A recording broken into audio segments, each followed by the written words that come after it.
Olá, meus amigos, que Deus abençoe você, a sua casa e a sua família de uma forma especial. Podcast do Rafa começando, episódio de número 26. E hoje, pessoal, nós iremos falar sobre o tema, o problema da pornografia. É isso mesmo. A pornografia é um mal que tem destruído famílias, destruído casamentos, destruído pessoas. Então é por isso que nós vamos trazer esse tema hoje para você. Eu quero pedir que você fique até o final.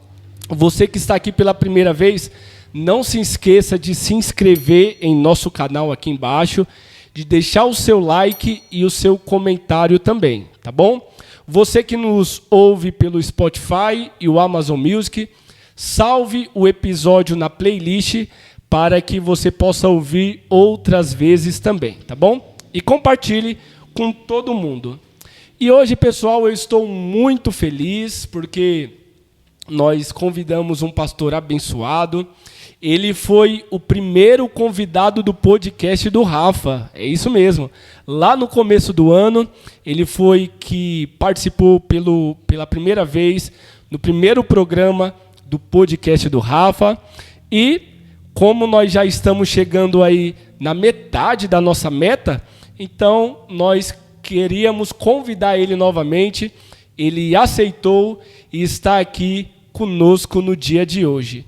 Então, senhoras e senhores, recebam com muito carinho o nosso amigo, o pastor Osnir. Meu amado, como que você está? Paz do Senhor, meu pastor. Como que você está? Tá tudo bem? Tá tudo bem, graças a Deus. E com o senhor? Eu tô bem demais, é uma honra estar aqui novamente no podcast do Rafa. Pastor, o presente de Deus é muito grande. Amém. Em ter a sua participação, em ter a sua amizade. Amém. Né? E hoje vamos falar de um tema complicado, difícil. Mas eu creio que Deus vai nos dar graça hoje. E é necessário. É necessário discutir sem apelação, com seriedade e amor. Exatamente. E vamos explicar aqui tudo que Deus pensa, o que está escrito na palavra. Exatamente. Tudo isso vamos conversar aqui sobre o problema da pornografia. Pastor Osnir, eu quero começar pedindo que o Senhor já mande o seu alô, mande o seu abraço para a família, não é? Para os amigos e os irmãos que nos ouvem. Vai lá. Quero enviar, sim. Quero enviar um alô, o meu abraço, meu carinho, meu respeito aos amigos, aos meus amigos, à minha família, porque sem família a gente não vai para frente. Verdade. Sem a família, esse assunto a gente não pode nem discutir, porque ele envolve toda a família. Quero também mandar um abraço a todos os irmãos da CCNA. Espero que os irmãos também possam ver. Compartilharei lá e espero que vocês possam ver. É isso. Em nome de Jesus. É uma honra estar aqui novamente. Ô pessoal, e falar nisso, eu vou deixar aqui embaixo no card do YouTube o primeiro episódio do o pastor Osnir conosco, tá bom? Você, pastor, eu não tenho vergonha. Muita pessoa falou assim, não põe esse vídeo não, porque tivemos bastante erros técnicos por estarmos começando, né? Sim. Mas assim, eu tive a alegria de postar, porque eu vou falar assim, eu pensei assim, mais para frente eu vou olhar e vou poder dizer, esse foi o meu começo. Esse foi o começo do podcast do Rafa. Legal, né? legal. Com alguns erros, nós tivemos que remanejar algumas coisas, mas o conteúdo foi de muita qualidade. Legal. Muitas pessoas mandaram testemunhos falando que foram edificadas com o nosso primeiro episódio, e eu tenho certeza que hoje não será diferente. Amém. Então aquele episódio, você está falando isso aí, eu não percebi nada lá, você que é mais observador, mas eu tenho certeza que foi bênção para as pessoas também. Sim. E nós fizemos história, né? Porque seu podcast, eu tenho a alegria de dizer, agora que você está falando que eu estou me tocando, que eu não tinha percebido, que é o primeiro, então acabamos fazendo história aqui. Para mim foi uma grande honra, independente dos pequenos defeitos, as coisas que aconteceram, mas tudo contribui. Tudo é para o bem daqueles que amam a Deus. É verdade. O mais importante de tudo é a palavra de Deus. É a mensagem. Que é a mensagem que foi muito linda naquele dia. Amém. Pastor Osnir, então vamos lá. Eu quero conhecer mais sobre o pastor Osnir, né? Quero que os nossos amigos te conheçam. Como que foi o chamado de Deus na sua vida, pastor? Amado, eu tenho uma longa história, eu venho de uma família de cristãos, minha família é uma família com pastores, né?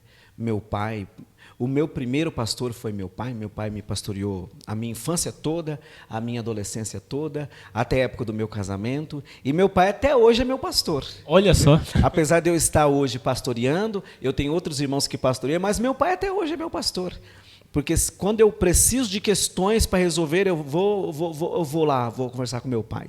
Grandes questões, eu vou lá, pai, o que é? Como que é? E ele sempre tem um conselho bom para dar, né? Ele sempre tem, se tiver que puxar a orelha, ele vai puxar. Porque meu pai tem uma visão pastoral assim, ó. O pastor é para ajudar.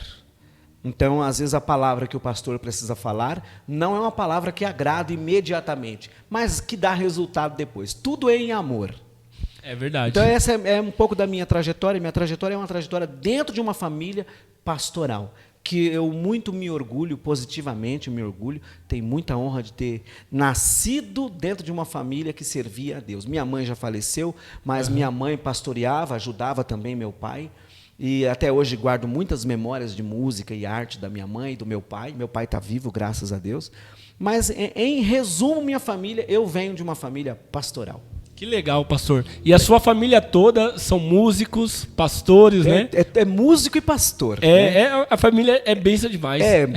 Um mexe com social, outro é compositor, um canta, outro toca, a outra é compositora. A minha irmã Mara já faleceu em 2012 e a minha irmã Mara era compositora. Olha só. Minha irmã Mara. Meus três irmãos, o Osaías, a Rosimara e a Rosimeire, hoje nós temos o Osaías e a Meire, eles três formavam um trio que era bastante conhecido aqui na região, que era o 3 sobre 3. 3 sobre 3. 3 sobre 3. Olha só, que legal. Porque como eram 3, e eles acreditavam que eles estavam debaixo da Trindade. Da Trindade, então, que legal. Era 3 sobre 3. Era bastante conhecido quando eles frequentavam a Paz e Vida e tal. E eles estão firmes até hoje. Glória a Deus. Graças a Deus. Pastor, com quantos anos que o senhor tinha? Quantos anos quando começou a pastorear? Foi levantado como pastor? Amado, eu acredito que tem uns 11, 12 anos. Eu tinha uns 35 anos. 35 anos. Só que antes, né, na tradição pastoral da qual eu venho, tem uma fala assim: fulano antes de ter título já exerce. Exatamente. Né? Então, exatamente. Assim, eu muito antes disso aí eu já exercia, mas eu não era consagrado. Mas já exercia. Sim. Sempre, desde a minha adolescência, que eu já faço. Ou eu tomei conta de algum grupo, enfim, por causa do meu pai também. Então, quando eu tinha uns 11 anos, eu ia com o meu pai em aconselhamento de casais, de homens. E meu pai me levava e falava: você vai. Quando a conversa ficar que você não pode escutar, eu vou fazer um gesto para você e você sai. Olha só. Meu pai já falou: se eu não fizer um gesto assim para você, você pode ficar, porque eu quero que você fique lá, porque você vai ganhar experiência. Olha só. Então, isso foi um que escola de ouro, hein? Uma escola de ouro mesmo. E meu pai tinha um gesto que a gente combinava. Se ele fizesse aquele gesto, é porque a conversa ficou mais pesada. Naquele momento, ele não queria que eu ouvisse, por causa da minha idade também. Ele falava, fazia o gesto, eu saía. O senhor já contou esse segredo em algum canal do YouTube, Facebook? Estou contando hoje. Então é exclusivo aqui. É verdade, estou contando hoje. Exclusivo no podcast do Rafa. Nunca contei. Eu contei assim numa conversa com um irmão, individualmente, assim, numa escola de treinamento. Né? Mas assim, não. Em rede, não. Não, é a primeira vez que eu estou contando. Que legal, pastor. E nesse tempo que o senhor está pastoreando, cuidando de pessoas, na sua opinião, qual que é a área mais difícil de um pastor se trabalhar hoje? Amados, nós temos muitas áreas. Sempre quando alguém me pergunta, por mais que eu lembro de diversas áreas, ocasionalmente eu lembro de uma, eu lembro de outra, mas talvez por ofício também, por ter estudado apologética, eu penso que o problema mais central é a fé nas Escrituras. Fé nas Escrituras? É a fé nas Escrituras. O povo não acredita mais no que está escrito? Não, porque qualquer assunto que você for discutir, vamos supor que a gente vai mudar de assunto daqui a algum tempo. Provavelmente vai ser a minha resposta. Por quê? Porque o outro assunto vai depender das Escrituras. Se as pessoas não acreditarem nas Escrituras, qualquer assunto não tem como ser discutido, porque a Escritura ela tem resposta para todos os assuntos. E a Bíblia aborda todos os assuntos da vida humana. Mas se a gente não acreditar na Bíblia, nenhum assunto tem base, fundamento para a gente começar. É verdade, pastor. Então, por isso que eu sempre penso que o problema mais sério que eu tenho enfrentado é a descrença nas Escrituras. É a descrença. Entendi. Porque se a gente fortalecer a fé nas Escrituras, a gente pode conversar como servo de Deus sobre qualquer assunto. E hoje nós encontramos um problema, pastor, que o pessoal defende só a sua opinião, né? O povo tem a opinião e a opinião dele é que vale, né? E aí você vai mostrar o que a Bíblia diz, aí a pessoa fala, mas eu acho que tem que ser assim. Então é a totalmente errado. É a descrença nas Escrituras. Exato. Aí fica o que nós temos hoje? Ao invés de a gente ter o objetivismo da Bíblia, a gente tem o subjetivismo de todo mundo. Então, o subjetivo, o individual, é que fica mandando nas coisas. Sendo que a gente deveria se pautar na objetividade das Escrituras. O que a Escritura diz? Né? É que essa crença, essa convicção e esse dobrar a cabeça para as Escrituras não é muito mais aceito. Não mesmo. Porque o pensamento as pessoas querem muito que o seu pensamento se sobreponha. Só que depois de muito meditar, estudar na vida, conversar com muita gente, eu estou cada dia mais convencido que o que vale mesmo é a Escritura. É o que a Bíblia diz. É o que a Bíblia Porque diz. se a gente for agir com o que a gente pensa... a gente vai se desviar. Exatamente. Exatamente. Porque a alma humana não quer seguir o que Deus quer. A alma humana quer fazer sua vontade. Esse assunto que a gente vai abordar aqui é um deles em que a vontade humana prevalece e por isso que as pessoas têm caído. Exatamente. Têm sofrido muito, famílias se prejudicando. Porque a sua vontade, isso aí não tem problema, isso aí não é pecado. Não é pecado. Mas o que a Bíblia diz? Né? O que a Bíblia diz poderá até nos confrontar, mas será para salvar a nossa alma e nossa família. Exatamente. Aí a pessoa fala, eu sou cristão, eu sigo a Jesus. Mas aí Jesus diz que ele é a palavra. Então. Ele é o verbo, né? Então, se a gente não seguir a Bíblia, a gente não está seguindo Jesus. Não adianta nada. Jesus, em João, no Evangelho de João, Jesus falou assim, vós sereis os meus amigos se fizerdes o que eu vos mando. Matou a charada. Matou a charada. Ele não vai pedir, Jesus vai baixar lá, meus amigos, por favor. Não, ele falou, vocês serão meus amigos se fizerdes o que eu vos mando. Ponto. Porque ele é o Senhor, né? Senhor, o que é Senhor? Senhor é quem manda. Exatamente. Se ele é o Senhor, a gente é o servo obedece. Exatamente. Legal, pastor. Vamos então entrar no nosso tema de hoje, né? Um tema bem pouco falado. Eu procurei aí no YouTube, eu procurei no Google e tem poucas páginas que falam sobre isso. Então nós precisamos falar. Sim. Pastor, o ato da pornografia, né? Assistir à pornografia. Primeiro de tudo, a pornografia ela é um vício ou é uma inclinação da carne? Bem, antes de eu responder isso daí, eu gostaria de primeiro conceituar o que significa a palavra pornografia. Boa. Porque é o seguinte, a palavra pornografia, ela é a soma de duas palavras gregas. É porneia e grafé. Porneia, de onde vem pornô. Então, pornografia. Porneia mais grafia, em resumo, no grego, significa algo mais ou menos assim, escrita sobre a prostituta, ou prostituto. Escrito sobre a prostituição, para não rotular nem um lado nem o outro. Vou definir assim. Escritos sobre a prostituição. Então, sendo escritos sobre a prostituição, então a gente já começa a ter um panorama do que vem a ser a pornografia. Certo. Na antiguidade, as pessoas faziam... Foi encontrado em cavernas desenhos que hoje as pessoas que estudam sexualidade fala, ó, isso aqui é um indicativo de que aquelas pessoas sabiam o que era pornografia. Talvez não tivesse a palavra. Olha só. Mas a situação pornográfica como um todo já tinha lá. No Antigo Testamento, estou lembrando aqui, no Antigo Testamento tem diversas situações que envolvem a prostituição. Exato. E, inclusive tem a prostituição cultual. Olha só. Prostituição cultural. Fala diversas vezes no Antigo Testamento, no livro dos Reis, fala de prostitutos cultuais, fala diversas vezes. Tem o culto a Baal Peor. Tem uma divindade no Antigo Testamento que é Baal Peor. E o Baal Peor é um dos que está muito envolvido nessa questão da prostituição cultural. Olha só. Baal, meu Deus. Tem o mais famoso, Baal, porque Baal não é o nome de um deus. É um nome genérico para uma série de divindades. Entendi. De divindades que tem mais ou menos o mesmo aspecto. Baal Zebu também, né? Tipo, por exemplo, um dos mais famosos é esse aí, o Baal Zebub, que é o deus das moscas. Uhum. Mas existe o Baal Peor. O Baal Peor é a idolatria dos pecados sexuais. Eu não sei quantos irmãos que estão assistindo a gente que são assembleianos e talvez lembrarão, tem uma revista que eu recomendo, quem não tem, procure, hoje em dia é fácil, em PDF você pode achar, já é antiga a revista. E tem uma dessas revistas, uma revista que se chama...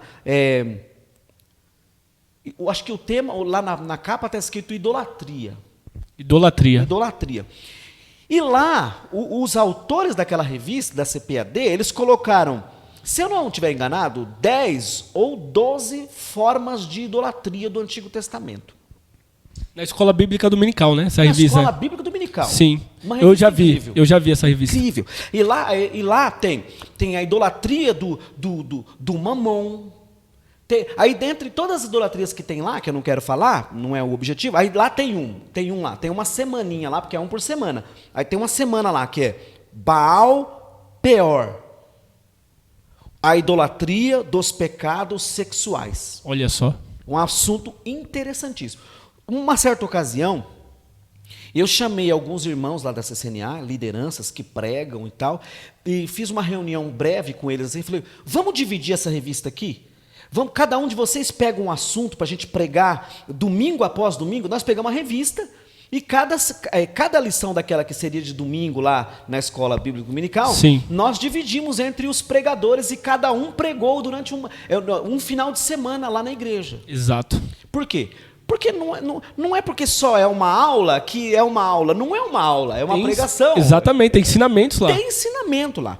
Bom, enfim, aí lá tem o Baal Peor, que é o Deus, a idolatria dos pecados sexuais.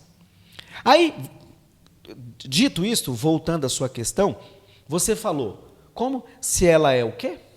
É vício. Porque ela é vício. Ou inclinação da carne. Ou inclinação da carne. Eu respondo sem medo de errar, que é uma inclinação da carne. Inclinação. É uma inclinação da carne. Não que não seja vício, mas porque são as duas coisas. Mas para resolver, mais óbvio é uma inclinação da carne. Inclinação da carne, desculpa te cortar, todo ser humano tem uma. É isso. Para uma área, né? Exatamente. Boa.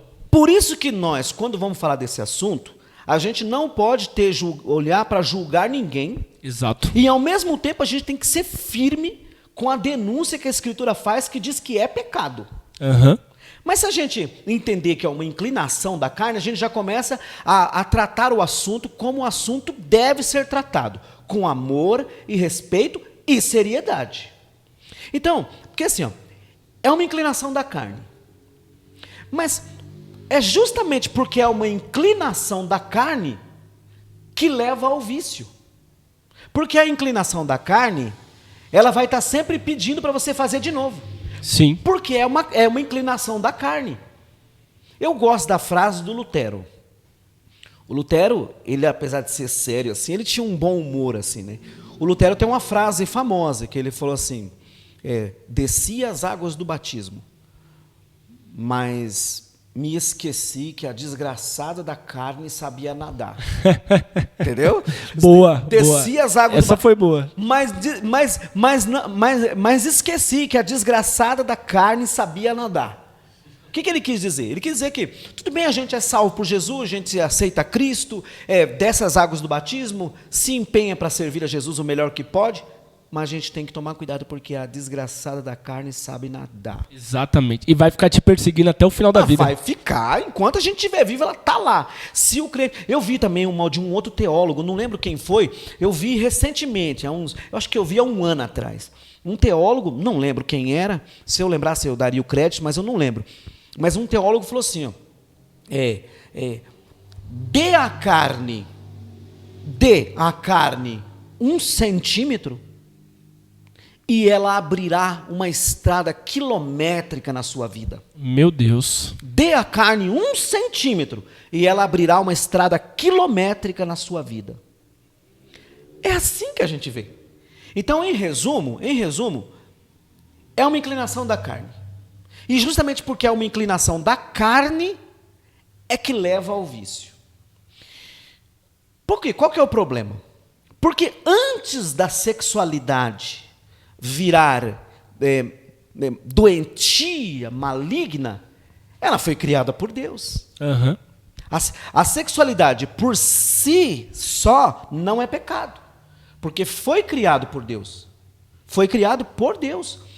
E a gente precisa entender isso, porque, a meu ver, muito dos problemas, eu vou falando como pastor. Sim. Não quero expor ninguém, mas eu como pastor, porque essa é a minha opinião. Certo.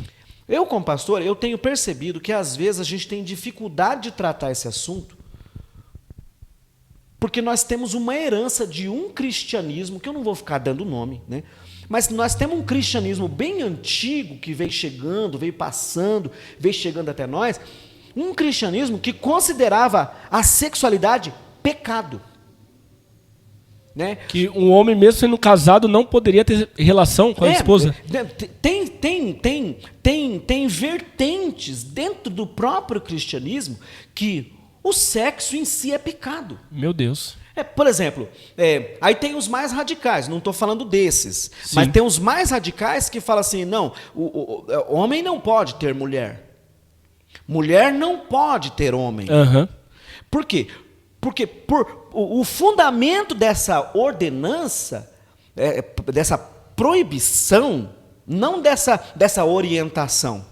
Porque não está orientando, que nem o apóstolo Paulo falava. Eu por mim, né? Ele falaria. Exatamente.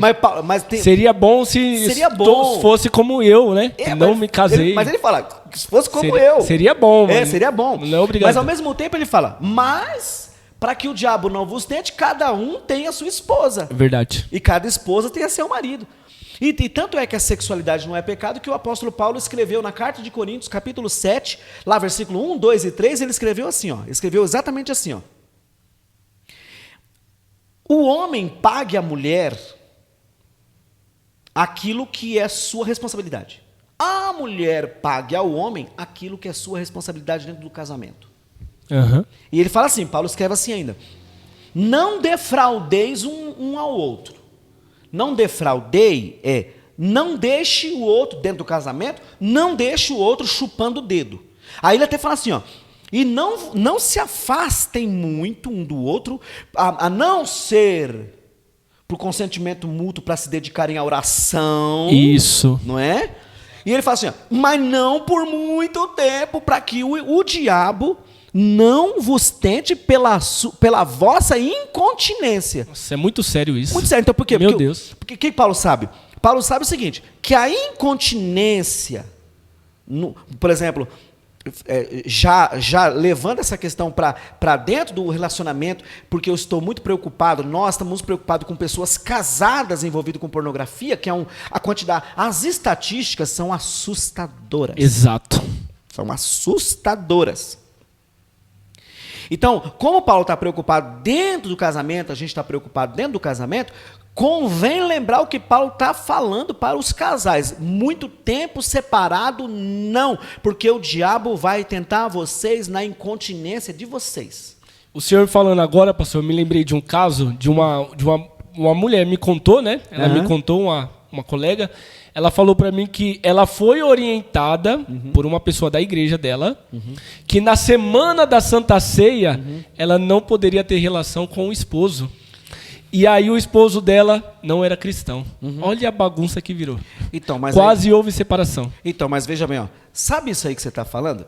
É disso aí que eu estou falando para você, por isso que eu comecei falando assim, ó, é minha opinião, não quero expor ninguém. Por quê, ó? Veja bem, isso aí que você está falando, quando eu falei assim, é minha opinião, eu tô com esse monte de problema que você está citando na cabeça. Meu Deus. Porque, ó, veja bem, ó, isso aí eu já vi.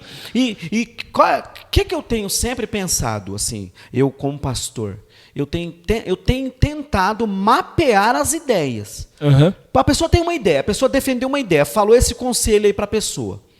Mas meu papel, como pastor, como pesquisador, é perguntar assim, ó, por que essa ideia chegou na cabeça desse irmão para ele dar esse conselho? Essa ideia chegou nele. Está vindo de onde? De onde veio essa ideia? Aí eu vou voltar de novo lá onde eu estava falando, que é o seguinte: surgiu em diversos momentos e setores do próprio cristianismo uma certa tendência a achar que o sexo por si é pecado. Tanto é que na Idade Média tinha várias lendas sobre sexualidade. Por exemplo, ó, falavam que o pecado do Éden, não, o fruto do Éden, já foi falado de tudo que você imagina. Já foi falado, já foi falado que era figo, já foi falado que era maçã. Mas quando você olha essas lendinhas assim, o fundamento que está por ali é: a sexualidade é pecado. O pecado que aconteceu no Éden foi a sexualidade. Não, isso não tem o menor fundamento. Por quê? Antes do homem ser casado, a Escritura já diz assim, ó, portanto, muito antes de haver o casamento do jeito que a gente conhece, sim, a Escritura fala assim, ó, portanto deixará o homem o seu pai e sua mãe, unir-se à sua mulher, e serão ambos uma só carne. Peraí. Então, antes da gente ter essa ideia, de fato, de pai, já está falando, deixará o pai. E como que tem pai? Um homem só vira pai se ele for filho de alguém. Exato. Uma mulher só vira mãe de alguém se primeiro ela for filha de alguém. E se eu sou filho de alguém, é porque já teve um casal que me antecedeu que praticava sexualidade. Exatamente. Então o pecado lá no Éden não foi sexualidade. Porque Deus falou, muito antes disso, Deus falou, vocês podem procriar. Então, acontece, por que vira vício? Porque, além da inclinação da carne, aí o diabo começa a utilizar algo que Deus criou, ele desvirtua e utiliza para afundar aquela pessoa. E aí afunda aquela pessoa, afunda aquela família, afunda todo aquele conjunto familiar fica destruído, porque afeta as crianças. Exato. E aí a gente pode entrar em um assunto que é um pouquinho mais polêmico, que é o monte de estatística que tem contemporânea, falando de aumento de abuso de crianças a partir do consumo de pornografia. Exatamente. Que é número que as pessoas não querem falar muito. Né? Então, muitas pesquisas na América do Norte, na Europa, no Brasil, em diversos países, de diversos contextos sociais, econômicos, as pessoas perceberam que quando a pornografia está muito exagerada, sobe também o número de abusos. Olha só. Sobe o número de violência contra a mulher. Porque normalmente quem é mais vítima da pornografia na sociedade, os dois são vítimas iguais. Mas visivelmente assim para a sociedade, quem é mais prejudicado é a mulher. É a mulher. É a mulher que sofre mais. Exatamente. Então, para não ficar falando muito, é uma inclinação da carne. E porque é uma inclinação da carne, se torna vício. Se torna um vício. Nossa, é forte demais. É isso aí. Ô pastor, e a pessoa pode pensar assim, eu vou assistir pornografia, mas eu não vou estar traindo a minha esposa. Aí que entra a pergunta. Consumir a pornografia é um ato de traição? se eu for ler o que Jesus falou, já é. Meu Deus. Porque Jesus falou assim, ó, se um homem... E é interessante porque algumas pessoas ficam acusando a Escritura de ser machista. Aham. Mas a puxão de orelha é para os homens. É claro que a gente pode aplicar também para as mulheres. Está aplicado para as mulheres. Mas vamos começar do começo, né? Uhum. Começando do começo. Começando do começo, Jesus falou para o homem, Jesus falou, ó, se um homem olhar para uma mulher e cobiçá-la, no seu coração já adulterou com ela. Já pecou. Já pecou. Porque então o adultério é porque é o seguinte, se a gente pegar aí uma boa filosofia para discutir, qualquer pessoa que tenha um mínimo de conhecimento real de filosofia, lá na filosofia tem um capítulo que é o estudo da linguagem, tem o estudo do pensamento. Uhum. Então, na filosofia, com a filosofia, a gente já começa a perceber que antes da palavra vir à boca, ela é pensamento por dentro. Antes de vir... Tanto é que a Escritura não é só porque Deus é onisciente. Os pensamentos dos homens, Deus já conhece e para ele já são realidade também. Tanto é que a Bíblia diz, no livro de Provérbios, que Deus pesa os espíritos. Olha só. E Jesus fala assim, ó, no livro de Lucas, Lucas 11, Jesus fala assim, ó, tem uma situação que os discípulos falam, mas Senhor, quem que é o maior? Quem que é o maior? Aí lá tem um versículo assim, ó, soltinho assim, que está escrito assim, ó, e Jesus conhecendo os seus pensamentos de antemão. Olha só. Já sondava os pensamentos. Os repreendia. Então, por quê?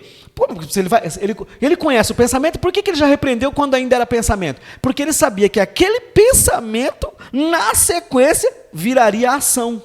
Uhum. O Aristóteles, não quero levar para uma conversa muito filosófica, mas é importante para a gente entender, porque tem gente que quer defender, falando que não é pecado. Então, o Aristóteles, o filósofo grego, ele tem uma conceituação que os cristãos utilizam muito. Aliás, até o catolicismo até bebeu um pouco mais na fonte do Aristóteles. Assim. Sim, sim. E, por exemplo, o Aristóteles ele tem um conceito que é assim, ó. Ele fala que tem algo potência e depois ato. Então, o que é potência? Ele falou, potência é o seguinte, ó, quando o pensamento está aqui, e eu ainda não fiz a ação, eu não fiz o ato, ele diz, aqui na cabeça, esse ato aqui, ó, que eu ainda não fiz, ele está aqui dentro potencialmente. Olha só. Ele está aqui dentro potencialmente. Aí depois que eu executo, ele vira ato. Então, Aristóteles, ele chama isso de ato e potência. Então, por isso que às vezes a gente está conversando com alguém, a gente fala, potencialmente isso aí vai dar certo. Quer dizer, na teoria, isso aí vai dar certo. Então, mas por quê? O Aristóteles e outros filósofos cristãos, teólogos, eles sabem, e já sabiam, já tinham entendido, que muita coisa que a pessoa realiza aqui fora, aqui, ó, já existe primeiro aqui dentro. Tanto é que o São João escreveu no Evangelho, então, assim, ó, que o pecado consumado gera a morte. Meu Deus. Então ele falou o pecado consumado. Peraí, então ele falou consumado. O pecado que estava lá. Uhum. Aí depois que ele é consumado, gera a morte. Mas ele chama de pecado. Ele falou, o pecado. Então ele falou que era pecado. Ele não falou ainda o consumado, ele falou o pecado consumado, que é o segundo passo. O pecado consumado gera a morte. Gera a morte. E aí eu me lembrei agora de um assassinato, um massacre que teve em uma escola lá nos Estados Unidos, no ano 2000. Uhum. E aí o documentário nos mostra, pastor, que os 2 meninos que cometeram o assassinato, eles planejaram por 1 ano. E tinha o plano A e o plano B. O plano A não funcionou.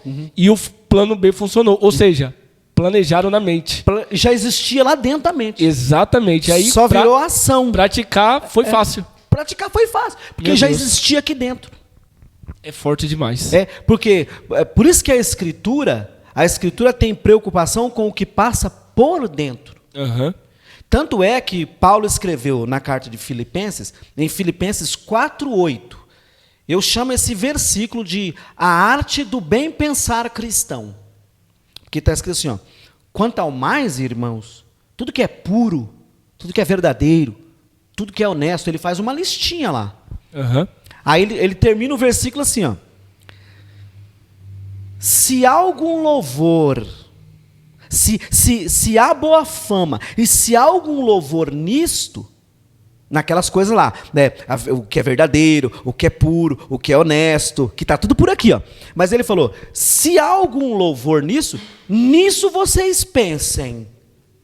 Então, ele sabia que o pensar já para Deus, que não precisa de ver uma mão fazer assim, ou atirar, né? Não precisa ver um homem abraçar uma mulher abraçar um homem, porque Deus já viu antes. Exatamente. Para ele já existe, porque aquela intenção já tem um risco. Já estava na mente. Já estava na mente. Meu Deus, é muito então, forte. Por isso que Paulo fala, se há algum louvor, nisto pensai.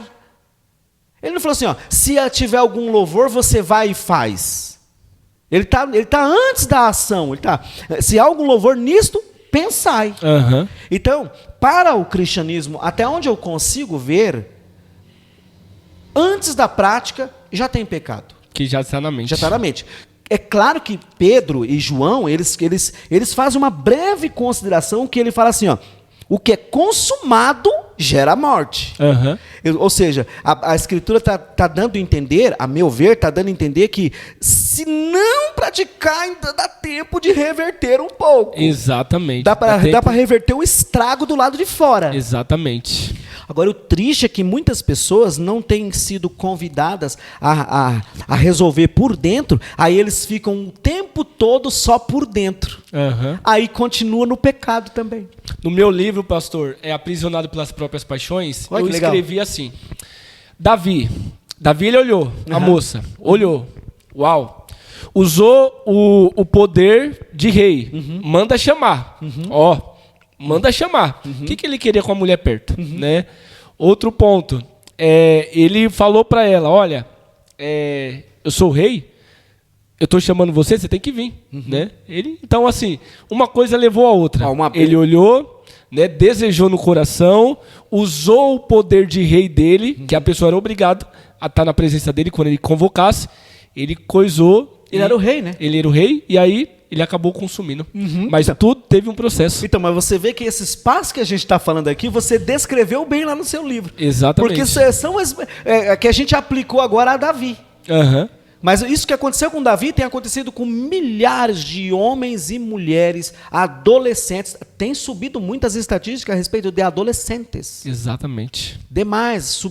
Tem subido muito. Os adolescentes têm consumido muita pornografia. E aí tem um dado que fala na internet que os sites pornográficos hoje é mais visitado do que o Gmail e o YouTube, se eu não me engano. Muito mais que isso. É muito, mas é muito mais. E isso só para falar da internet que está acessível. Exatamente. Porque tem um setor da internet que não é acessível a qualquer um. Não é qualquer máquina que roda. Exato. Não é qualquer programa que roda. Ali é que muita coisa acontece. Exatamente. Por exemplo, aquele pastor lá, Augusto Nicodemos, eu li um tempo atrás, uma apostila que eu ganhei. Me chamaram e me deram uma sacola enorme com partituras, muitas. Osni, você gosta de... Me deram muitas partituras, Aí eu estava olhando as partituras, separava uma, você quer piano, você quer violão, você quer para coral, aí no meio tinha lá uma apostila que era sobre prostituição e pornografia. Olha só. Do Augusto Nicodemos. Aí lá, ele coloca aqui, na pesquisa que ele fez lá, porque ele é um erudito estudioso, aí ele coloca assim lá, que alguns estudiosos têm chamado um tipo de pornografia de hardcore. Aquela que é do rock and roll, tipo hardcore. Sim. Mas não tem nada a ver com rock and roll, só para as pessoas lembrarem da palavra hardcore. Então tem uma pornografia que chama hardcore, e tem uma que é softcore. Então, hardcore que é mais pesada, mais dura, porque o hardcore, o rock and roll, o hardcore é um pouco mais pesado. Aí, a pornografia softcore, porque soft é mais macio em inglês. Né? Então, softcore é a pornografia que eles dizem que é mais leve, mais tranquila. Mas não tem como ser tranquila. Tá, beleza, mas a que eles dizem que é a hardcore, que é a mais pesada, é essa daí que está aí nesse submundo da internet. E lá tem pessoas que batem mesmo, que tiram sangue, que queimam pessoas. E a maioria das pessoas são mulheres. Meu Deus do céu. As vítimas maiores são mulheres. E aí esses dados a gente precisa trazer porque porque a pessoa está falando só da Bíblia também, mas os fatos estão aí para a gente ver. Os fatos. E aí, pastor, a gente pode também complementar que o homem o chefe da família, o sacerdote da família, que acessa a pornografia, automaticamente ele vai ter uma cegueira espiritual. E um condutor, um sacerdote, cego espiritual, a família toda cai no buraco. Cai no buraco, exatamente. E falando sobre isso, pastor, como que Deus ele vê a pornografia? Deus vê como uma desonra que o homem faz a si mesmo. Uau. O homem, por quê? Porque Deus não fez o homem para o homem ir tão baixo. Deus não fez o homem tão baixo. Só que o pecado e a manipulação do diabo, o homem desce muito embaixo. E Deus se preocupa. Tanto é que a Escritura inteira, do começo até o final, tem repreensões duríssimas contra a pornografia. Meu Deus. Só que não é só a pornografia no sentido contemporâneo. Porque a pornografia, que lá no grego é escritos sobre a prostituição, mas hoje em dia as pessoas têm encarado essa palavra grafia, né? Essa escrita, como sendo não só escrito, mas qualquer coisa que é visual. Porque o mundo contemporâneo tem muita coisa escrita? Tem muita coisa escrita. Na Idade Média tem livros famosíssimos, não vou ficar citando aqui, entendeu? Mas tem livros famosíssimos de pornografia aberta, assim, aberta. Meu Deus. Na Idade Média. Na Idade Média. Tem autores, muitos autores. Palavras como sadomasoquismo, por exemplo, é nome de uma pessoa. Tem um marquês, o famoso Marquês de Sade. O Marquês de Sade é um homem que contribuiu muito para esse estado contemporâneo da pornografia. Olha só. Isso aí é homem que viveu há 150, 200 anos atrás. Só que o nome dele é sinônimo de depravação. Hoje, o nome dele era Marquês de Sade. Aí virou sadismo, por exemplo. De onde vem a palavra sadismo. Olha só. Na história da pornografia tem muitas coisas interessantes. A palavra safado, a palavra safada, é por causa de uma poetisa grega que se chamava Safo. Olha só. Safo. Essa poetisa, ela era uma filósofa de alto gabarito intelectual. De alto gabarito intelectual. E ela deixou poesias. A maior parte da obra dela se perdeu. Mas chegou até nós fragmentos poéticos da Safo. E quando você lê as poesias da Safo, primeiro, é muito bem escrito. Tem o jeitão dos filósofos gregos, Sócrates, Platão. Tem o jeitão de escrita, aquele jeitinho rebuscado dos autores do século I, do século II. Sou erudita. Só que esta pessoa, por causa da erudição dela, ela virou queridinha na nossa época. Olha só. Então a obra da Safo, apesar de ser pequena, tem poucos escritos, porque se perdeu quase tudo, mas o que sobrou tem sido discutido em grandes universidades. O movimento feminista como um todo, não todas, mas como um todo, tem uma certa apreciação pela obra da Safo. Nossa. E é interessante porque, por incrível que pareça, os cristãos têm conseguido algum tipo de apoio contra a pornografia em grupos feministas.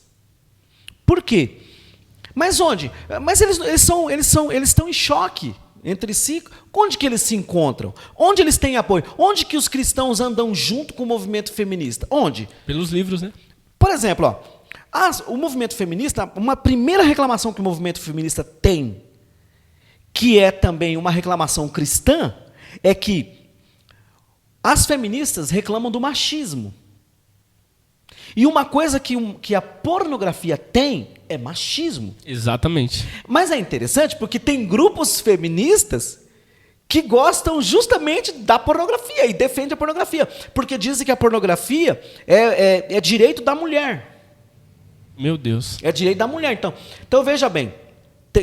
Tem grupo de feminista que defende uma tese parecida com a nossa contra o machismo e contra a exposição da mulher, mas tem grupo que defende a pornografia. Olha só. Porque tem grupos, não necessariamente feministas, mas que se encontram aí com diversos grupos, diversos coletivos na sociedade. Ou refazendo minha fala, atualmente tem uma grande defesa da pedofilia. Exatamente. Tem uma defesa da pedofilia. Era um ponto que a gente ia entrar, mas a gente já pode falar sobre isso, né? Porque a pornografia é um carro que dá um grande incentivo para a pedofilia, né, pastor? Com certeza. É um combustível a pornografia. É um combustível. Sem querer polemizar. Sim. Mas nós estamos falando de fatos. Exato. Estamos tentando trazer mais fatos. Tem pensadores contemporâneos, que alguns já morreram, mas o pensamento está vivo ainda, assim, né? Tem pensadores de alto nível assim, na filosofia contemporânea que flertaram.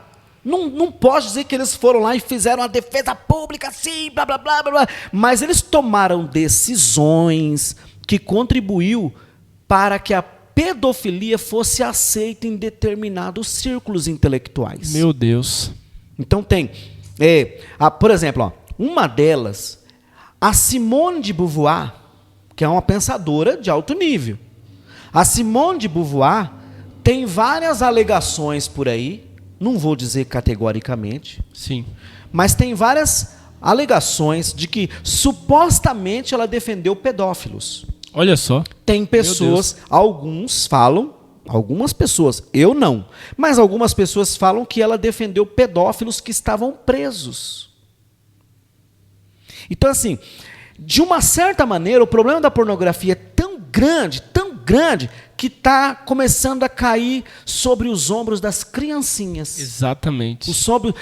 Por exemplo, a gente tem visto crianças bem pequenininhas participando de ações sociais que envolvem corpos nus, né? E aí,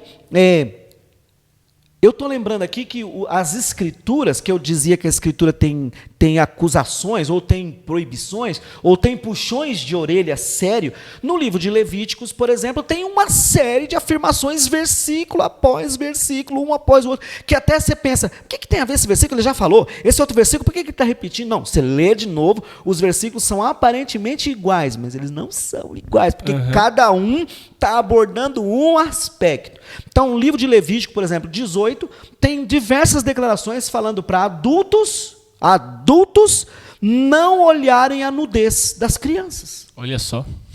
Lá atrás já tinha isso. Já tinha. Porque é o seguinte, lá atrás, como você fez esse gesto assim, me lembrou outra coisa, porque é o seguinte, lá atrás, lá no mesmo livro de Levítico, se você for ler os capítulos, lá tem declarações abertas assim, em português, você vê escrito assim, que não é para o homem se deitar com animal, mulher não se deitar com animal, porque um braço da pornografia contemporânea está levando ao que é chamado de bestialidade. O que é a bestialidade? O encontro de um homem com um animal, de uma mulher com um animal. E lá o texto bíblico já estava falando, o homem não se deitará com animais, a mulher não se deitará com animais. Se teve o alerta porque já estava tendo caso. Porque isso já tinha. Meu Deus. Isso já existia de longa data, de muito longa data, já tem lá. Meu Deus do céu. O Antigo Testamento está cheio disso. Mas por que o Antigo Testamento conta?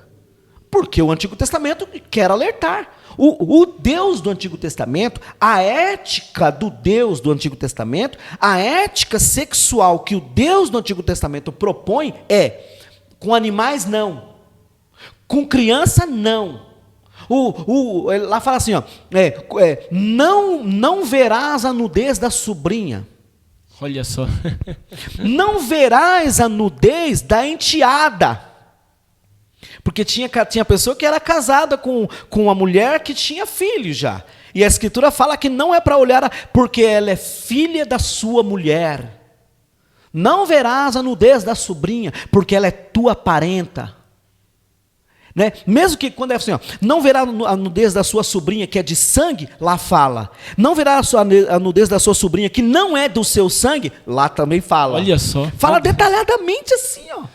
Tudo isso já tinha lá. E o que a gente tem visto hoje em dia? Qual é uma grande preocupação de conselheiros tutelares? Porque tem sempre um adulto que está vidrado, grudado em pornografia, que está indo abusar de alguma criança. Exatamente. E da própria família. E da própria família. Tio, né? O padrasto. E pastor, a pedofilia é um tema que a gente pode discutir muito. Nossa, a gente pode ficar 5 horas aqui falando. Muita coisa. Mas vale também um alerta para os pais, porque hoje em dia eu vi Instagram com vídeo de crianças dançando e bombava de seguidor. Por quê? Porque tem pessoas que procuram isso e sentem prazer em ver as crianças.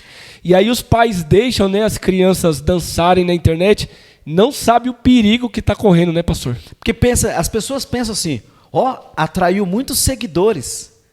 Não estou dizendo que são todos, mas muitos daqueles seguidores, o que eles são, em geral, não estou dizendo todos, muitos daqueles que têm más intenções, nem todos eles são o que eu vou dizer aqui. Todos eles estão mal intencionados. Sim, sim. Daqueles, não estou dizendo que todo mundo que está vendo lá está mal intencionado. Sim. Mas dos que estão mal intencionados, agora eu vou dividir no meio. Dos mal intencionados, tem um grupo que os psiquiatras chamam de voyeur. Voyeur. É uma expressão francesa. Certo. O que é o voyeur? O voyeur, ele tem prazer de olhar. Exatamente. Então, o que as pessoas não sabem é que tem muito voyeur olhando as crianças. E eu vou mais além, pastor. Tem pessoas que têm prazer de olhar o pé da criança.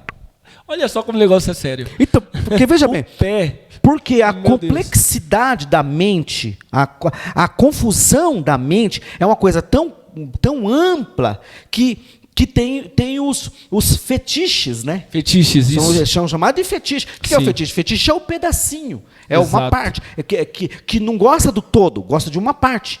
E os fetiches são muitos, e boa parte deles são taras perigosas. Exatamente. Que até os psiquiatras falam. Agora eu tenho estado preocupado porque eu tenho percebido uma certa inclinação de legisladores para colocar casos de abuso, principalmente de pedofilia, como doença. Entende? Exatamente. Porque se for aceito isso imediatamente, assim, diretamente, sem uma conversa ampla, eu também não estou aqui rotulando ninguém.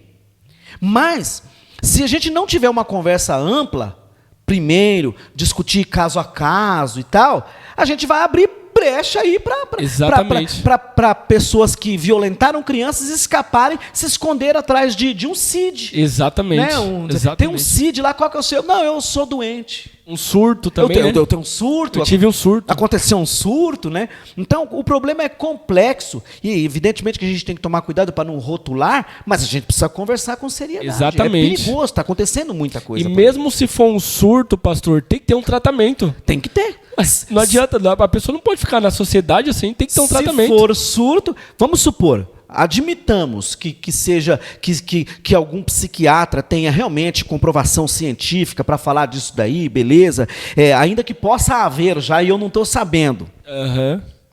Mas ainda que...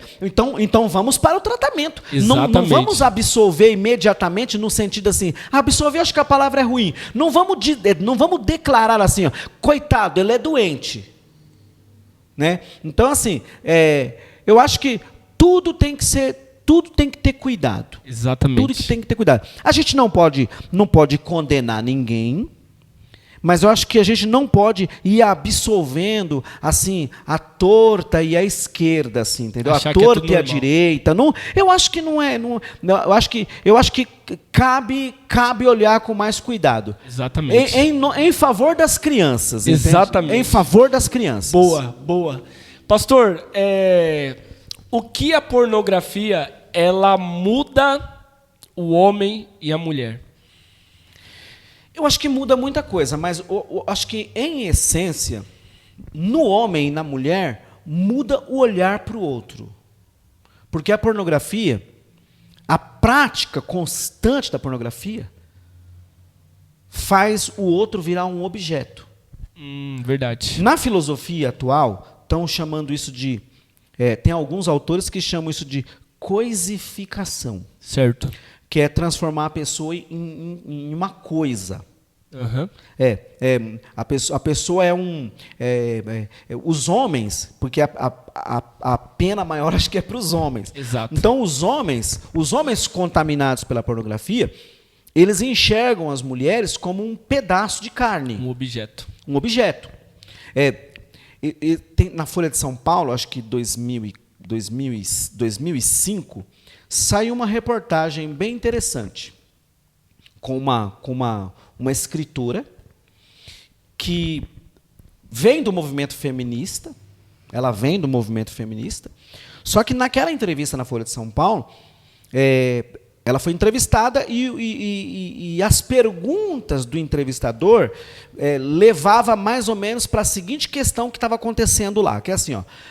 A senhora que tem vindo assim, tipo do movimento feminista e tal, a senhora está feliz com a posse que as mulheres tomaram do movimento feminista?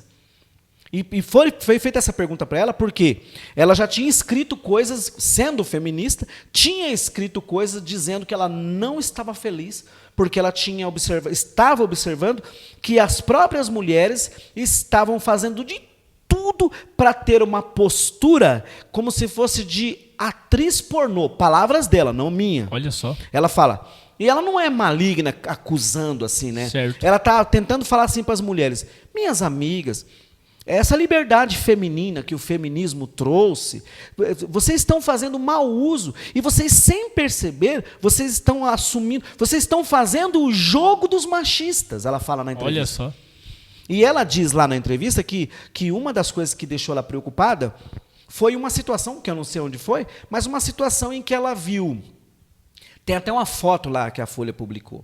Ela viu uma situação que tinha uma moça bonita, de corpo bonito, palavras dela, ela vai falando lá, uma moça bonita, de corpo bonito, que estava em cima de um caminhão, na beira de uma praia, e a plateia todinha, majoritariamente era homem, que estava lá embaixo gritando para ela lá em cima. Ela saiu da água toda molhada, com a roupa bem fininha, e os homens gritavam de lá, faz isso, e ela fazia. Aí a professora entrevistada, ela falou, quando eu vi aquela cena, eu falei, não foi para isso que a gente batalhou pelo direito das mulheres.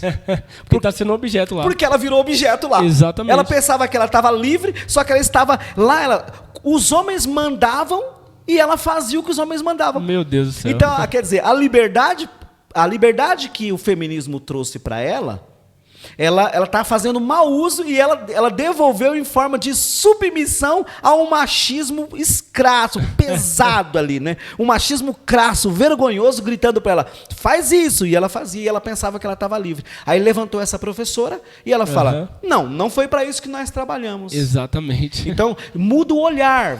O que muda? Muda o olhar, principalmente. Então, o senhor, na sua opinião, como casal, o casal muda o olhar. E o homem solteiro, um homem é solteiro, se ele tem acesso à pornografia, a autoestima dele abaixa, o que muda nele? Muda a mesma coisa, muda o olhar. Porque ele vai olhar para outras mulheres e vai ver como um objeto. Ele sendo solteiro é pior às vezes. Por quê? É que tem graus de piora, né? Mas falando do solteiro, qual que é o agravante? Ele corre o risco corre risco. Primeiro, até o Augusto Nicodemos ele fala, naquele artigo lá, naquele livreto. Sim. Ele fala, a pessoa solteira que está envolvida com pornografia, quando ele se casar, ele fala assim, leva uma cicatriz na sua inocência, já leva uma cicatriz tão grande na sua inocência, que ele vai olhar para aquela sua esposa, ou a mulher vai olhar para o seu futuro esposo, e vai comparar, falar, mas esse corpo... Eu vi melhor. Eu vi melhor. Eita, o perigo. Entendeu? Então, por isso que muda o olhar. Olha só. Acho que tudo é o olhar. Que legal. Porque até bom saber disso. A escritura está sempre preocupada com o olhar, né? Uhum. Jesus falou assim, se os vossos olhos forem bons... Provérbios, né, fala, né? Uhum. Provérbios fala, né? Se os olhos forem bons, a tua alma terá luz. Exatamente. Né? E ele diz assim, ó, quando o olho é ruim, tudo está em trevas, Jesus falou. É forte. E Jesus ainda fala assim, ó, e se estiver em trevas, Jesus enfatiza assim, ó, e se estiveres em trevas por causa disso, quão grandes trevas serão estas? Olha só. Então Jesus enfatiza que a treva é muito maior porque o olho está sujo, o olho está contaminado. Eita, é forte demais. Né? Ô pastor, nós já estamos chegando no final, mas até agora nós trouxemos fatos, trouxemos a realidade, não ofendemos ninguém, não é? Nós não julgamos ninguém, não queremos. Mas trouxemos a verdade. Agora vem um remédio. A pessoa que está viciada em pornografia, não consegue sair. O que ela precisa fazer imediatamente? Vou acompanhar diversos autores, irmãos preocupados com esse assunto. Vou acompanhar. Um deles, eu citei aqui o Augusto Nicodemos, que é um cara que eu respeito. Naquela apostila dele, ele coloca umas observações. Mas eu sempre quando eu falo desse assunto, eu cito o Robert Daniels. Quero até indicar. Tem um livro dele, da CPAD, que se chama Pureza Sexual. E ele, o Robert Daniels, da CPAD, ele conta lá, a partir da experiência dele, da guerra interior dele pela purificação. Olha só. Ele conta dele lá, abertamente assim. Não é agressivo, não acusa ninguém. Com ele que eu aprendi a tomar um certo cuidado. Não podemos julgar ninguém. Então, ele fala assim lá, o livro dele chama Pureza Sexual. E um caminho que ele seguiu lá, porque ele teve uma orientadora e um orientador que o ajudaram muito. E ele falou, esse foi o remédio que me deram. E eu tenho falado com muitos homens no mundo inteiro, e Jesus tem libertado muitos homens assim, homens e mulheres. Mas o foco dele é homens. Homens. Então ele diz lá, primeira coisa, tem que parar de olhar. Não é assim, eu não vou conseguir. Não, tem que tomar uma decisão de parar de olhar. Segundo, ele diz lá, além de parar de olhar, é preciso se nutrir de leitura bíblica.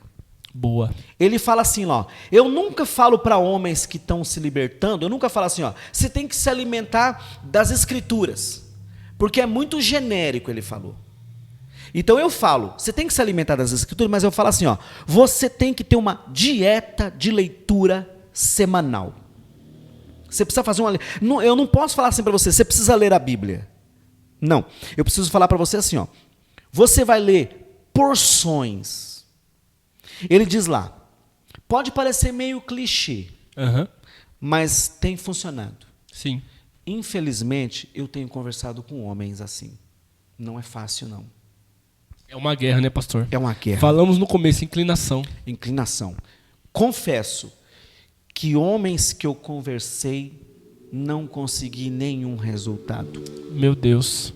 Mas conversei com homens que conseguimos resultados. Alguns hoje são pregadores. Glória a Deus. Mudaram bastante, se libertaram bastante, mas sempre quando eu converso com eles, eu digo, tem que vigiar. O tempo todo. Então, eu aprendi com o Robert Daniels, ele fala, não é falar genericamente assim, lê a Bíblia. Não. Vamos trabalhar com porções. Então, ele tem, lá no livro dele, ele propõe versículos específicos sobre o bem pensar. Então, por exemplo, lá ele fala sobre o Filipenses 4:8, ele tem uma longa discussão sobre o Filipenses 4:8. Ele diz: é preciso decorar, sim, senhor. É preciso decorar as escrituras, pegar fragmentos e decorar. Então ele diz: parar de olhar. Memorizar fragmentos das escrituras.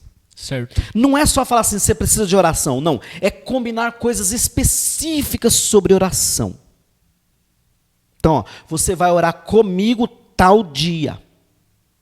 Você vai... E ele diz lá, e o livro acho que é de 2001, 2003, por aí, e ele fala, e não tinha internet do jeito que está hoje.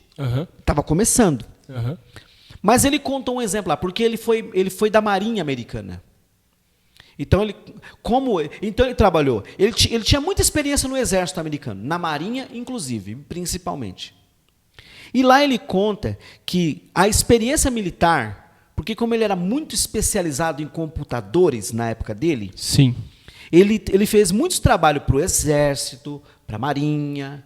Ele fez muitos trabalhos. E lá ele falou que uma ocasião, ele disse que foi, acho que na guerra do Iraque, um avião americano, um grupo militar, recebeu uma missão de atacar uma casa. Um avião está a velocidades e alturas inimagináveis. E eles receberam a missão de atacar uma casa e receberam ordem assim, ó, se vocês atacarem a casa do lado, vocês vão ser punidos. Meu Deus. Vocês vão acertar aquela casa. O alvo de vocês é aquela casa. Aí naquela época eles disseram que ele estava se libertando muito da situação dele. Sim. Só que ele aprendeu muito sobre libertação quando receberam aquela ordem.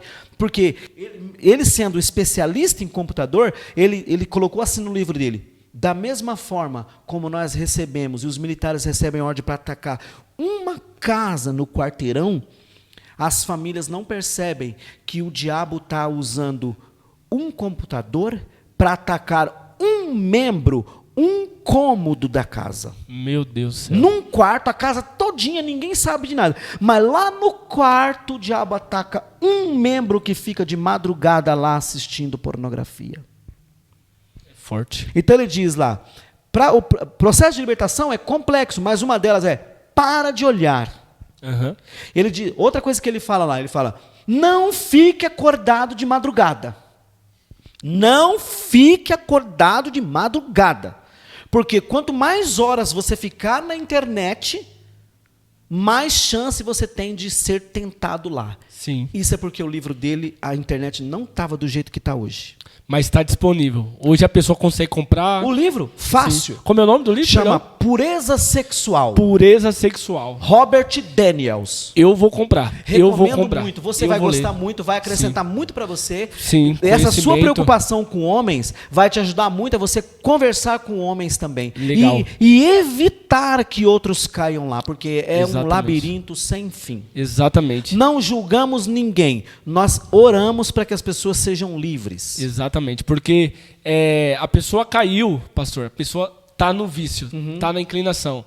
Para sair é difícil. Dá para sair. Dá para sair. Tem restauração. Mas é difícil. Mas é difícil. Por isso que a gente veio aqui com esse espírito de não julgar ninguém. Exatamente. Porque não é brincadeira, mas nós viemos propor a saída em Jesus. Exatamente. Uma saída em Jesus, sem julgamento, em amor. Já que você me deu a liberdade, quero indicar só mais um para terminar. Boa. Eu não sou muito de indicar livro, eu leio muito, mas eu tenho receio de ficar indicando. Mas quando eu confio, vou indicar. Sim. Então, eu quero indicar mais um. O famoso teólogo John Stott, que tem muitas obras, ele é muito conhecido, muita gente aí vai reconhecer, já leu coisas dele, tem muitas coisas boas, incríveis. Mas ele era um estudioso dessa área, e poucas pessoas sabem. E ele escreveu um livro que eu recomendo mesmo, já não sei se vai ser tão fácil de achar, mas eu recomendo, garimpa em sebo que você pode achar. Um livro que se chama Grandes Questões sobre Sexo, do John Stott. Grandes Questões sobre Sexo. Sobre sexo. Boa. Aí, como é de sexualidade, ele fala de muitas coisas lá, fala de aborto, fala de prostituição, fala muitas coisas lá. E eu me lembro, porque acho que a gente já está terminando, né? Não quero ficar falando demais, mas eu me lembro de um conselho que ele deu lá. Sim. Só para enfatizar que nós não viemos julgar ninguém. Sim. Mesmo quem cometeu o crime, isso aí é ele e a polícia, é ele e a justiça, é ele e a consciência dele. Nós não estamos aqui para julgar ninguém. Quem somos nós? O John Stott, no livro dele, ele é bem centrado. Então, o livro todinho dele, ele é cristão, ele é bíblico, ele é contra a pornografia, ele é contra a prostituição, ele é contra muitas coisas.